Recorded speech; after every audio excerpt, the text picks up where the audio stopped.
हे आदिदेव जगत पिता, हे आदिदेव जगतपति, नमो नमो नमो नमो। आदिदेवा नमस्तुभ्यं प्रसीद नमो भास्कर दिवाकर नमो अस्तुते प्रभाकर नमो अस्तुते। कार्तिक शुक्ल पक्ष के द्वितीया के बाद भगवान भास्कर का अधिपत्य संपूर्ण ब्रह्मांड पर हो जाता है। छठ पूजा का आगाज हो जाता है। यह पूर्वोत्तर भारत का अति प्राचीन सर्वश्रेष्ठ उपासना माना जाता है। इसका प्रत्यक्ष ही फलाफल दिखाई पड़ने लगता है। सभी लोग छठ पूजा सामग्री, फल प्रसाद, चूल्हा, गेहूं इत्यादि का संग्रह करना आरंभ कर देते हैं। उसके बाद लोग नहाए खाए चतुर्थी, उदया चतुर्थी के दिन से शुरू करते हैं। छठ व्रती अरवा चावल का भात, चना, रहर के दाल, कद्दू की सब्जी, सुपाच्य व्यंजन, दही घी का उत्तम भोग पहले बना करके भगवान भास्कर को समर्पित करते हैं और पूरे घर परिवार के बीच उसे प्रसाद के रूप में ग्रहण लोग करते हैं। व्रती शुद्ध आचरण के साथ चाय फल से लेते हैं एवं रात्रि में कुछ सुपाच्य सिंधा नमक युक्त भोजन प्रसाद ग्रहण करते हैं। उसके बाद 18 घंटे का पूर्ण उपवास आरंभ हो जाता है। व्रती आम की शुद्ध दातुअन का व्यवहार करते हैं और स्नान ध्यान कर उत्तम पकवान नैवेद्य, जिसे खरना का प्रसाद कहा जाता है, आटे की रोटी, उसमें घी लगती है, एवं साठी चावल का खीर और सब कुछ जितने अर्घ दिए जाते हैं उसके समान से नेवज काढ़ करके व्रती सूर्य भगवान को, छठी मैया को अर्पण करती हैं। उसके बाद लाल फूल, फल, पान, धूप, दीप के साथ साफ केले के पत्ते पर इसे निवज के नाम से जाना जाता है, भोग लगाया जाता है। व्रती प्रसाद को ग्रहण करती हैं और उस महाप्रसाद को घर में वितरण किया जाता है। नदी के किनारे गंगा घाट पर वास करने वाले व्रती के हाथ से खरना के प्रसाद के लिए बड़ी भीड़ उमड़ने लगती है। प्रसाद पौष्टिकारक, ऊर्जादायक एवं सुपाच्य होती है। घर परिवार में सदस्य स्वयं को स्वास्थ्य कामना कर नमन करते हैं, धूप देते हैं एवं घर में छठी मैया के सुंदर सुंदर गीत भजन का गूंज होता रहता है। आइए अब इसके बाद यहाँ से व्रती का करीब करीब 32 घंटे का निर्जला समर्पण भाव से महाअनुष्ठान हो जाता है। व्रती भूशयन करती हैं। चटाई कूस के चटाई पवित्र आसन को अपनाती हैं। पवित्र ओढ़ने बिछौना का व्यवस्था होता है। घर के सदस्य अन्य लोग भी व्रती की सेवा शुश्रूषा में लग जाते हैं और लोग देखते हैं साक्षात उपासक ही छठी मैया के रूप में दिखने लगती हैं। उसके बाद कल हो करके स्नान करके पवित्रता पूर्वक गेहूं की ठेकुआ, जिसमें सूर्य भगवान का चक्र का सांचा रहता है, लकड़ी के सांचे पर उसे बनाया जाता है। मिट्टी की चूल्हा, आम की लकड़ी का प्रयोग होता है पकवान बनाने में। जो भी इस कार्य में सहयोग करते हैं वे पवित्रता पूर्वक उपवास में ही रहते हैं। फिर मध्याह्न के बाद अर्घ्य की सामग्री को साफ करके सूप, दौरा, डगरा, धातु के बर्तन में सजाया जाता है।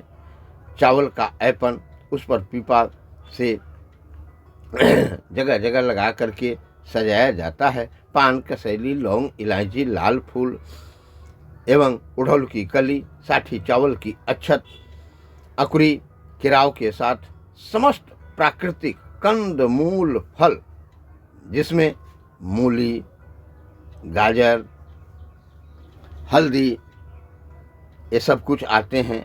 अलुआ, सुथनी भी बहुत जगह व्यवहार में होता है। नींबू, केला, समतोला, सभी प्रकार के गागल नींबू अर्घ पर रखा जाता है। उसके बाद अर्घ पात, बद्धी, सिंदूर रख करके भगवान भास्कर को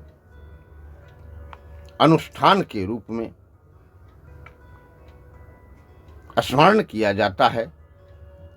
अनुष्ठान स्थल पर या घाट पर, नदी, तालाब, पोखर या कृत्रिम घाट जो पवित्रता पूर्वक बनाया जाता है, वहां पहुंचाया जाता है। बढ़ती पुनः स्नान ध्यान करके स्वच्छता के साथ जल में खड़ा होती हैं कि जल का कमर तक का भाग कम से कम जल के नीचे हो। भगवान भास्कर को अपनी कामना के साथ संपूर्ण त्याग के साथ अर्घ्य प्रदान करती हैं। अर्घ्य का समय 3:30 से 4:30 तक सर्वोत्तम माना जाता है। उस समय लाल रक्त वर्ण के भगवान भास्कर हो जाते हैं और यहीं से सृष्टि के महानायक की पूजा शुरू है। यह मार्तंड कहे जाते हैं। जब तक भगवान लाली माँ के रूप में दिखाई पड़ते हैं, उन्हें अर्घ्य प्रदान किया जाता है। सभी लोग बड़े प्रेम से, हर्ष से, उल्लास से उनसे मन्नत मांगते हैं और मन्नत भी पूरा हो जाता है। यह त्योहार कर्मकांड से हट करके बिल्कुल आस्था की उपासना है। फल की प्राप्ति भी शीघ्र होती है। यही उपासना है अस्ताचलगामी सूर्य भगवान की। बड़ी धूमधाम से इनकी उपासना की जाती है, मनाया जाता है। कहा भी गया है, उदय ब्रह्म रूपाय मध्याह्न महेश्वर अस्तकाले स्वयं विष्णु त्रिमूर्तिश्च दिवाकर। ये देवता संपूर्ण ब्रह्मांड के संचालक, नियंत्रणकर्ता एवं व्यवस्थापक माने जाते हैं और अंत में अपने में ही विलीन ये कर लेते हैं पूरे सृष्टि को। और त्रिगुणात्मक शक्तियां भी इनके साथ रहती हैं। ऋतु परिवर्तन की अवधि में संपूर्ण प्रसाद, भोग, कंद मूल, फलादि औषधीय गुणों से परिपूर्ण, संतुलित एवं ऊर्जादायक होती हैं। साथ ही शरद ऋतु के प्रभाव से प्रतिरोधक के रूप में भी इसे माना जाता है। कुछ कष्टी साधक घर से उपासना स्थल तक संध्या एवं प्रातः दंड देते हुए वहां पहुंचते हैं। जलाशय में जगत नारायण के शरण में शरणागत होते हैं। दीनानाथ भक्त की व्यथा को शीघ्र पूरा करते हैं। भगवान भास्कर को अर्घदान के बाद धूप दीप अर्पण किया जाता है। दौरा पर दीप रख करके घर लाया जाता है। कोई दौरा अर्घ को धूप दीप चनवा से सम्मानित कर जागृत किया जाता है, तो कुछ लोग कुशिया हाथी चढ़ाते हैं और मन्नत की कामना करते हैं। संपूर्ण परिसर भगवान भास्कर एवं छठी मैया की मंगल गीत ध्वनि से गूंजती रहती है। महाशक्ति का संपूर्ण ब्रह्मांड में आगाज रहता है। बढ़ती पूर्ण विश्राम करती हैं एवं ब्रह्म मुहूर्त में उठ करके स्नान करती हैं। आम की दातुन से मुंह धोती हैं। नई ऊर्जा उमंग के साथ उगते हुए भगवान भास्कर की प्रतीक्षा करती हैं।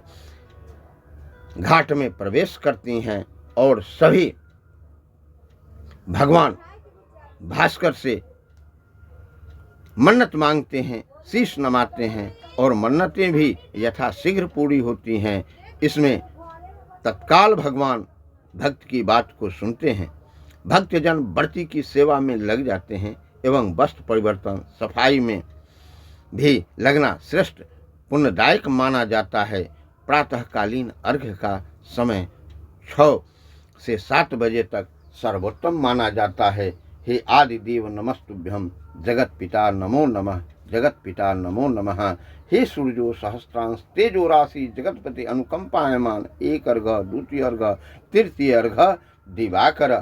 सूर्य के साथ तीनों गायत्री की शक्तियां हैं, त्रिगुणात्मक देवों की शक्तियां हैं, जिन्हें छठी मैया के रूप में जाना जाता है। षष्ठी के दिन स्कंद माता की उपासना की जाती है, उन्हें छठी मैया कहा जाता है।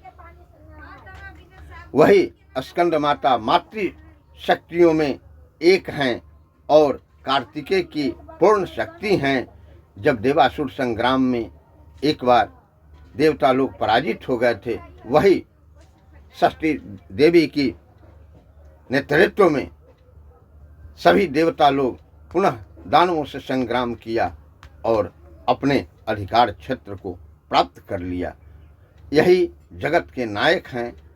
यूं कहा जा सकता है कि ये ही ब्रह्मांड के संपूर्ण कार्यपालिका शक्ति के अधिनायक हैं। बोलिए प्रेम से भगवान भास्कर की जय।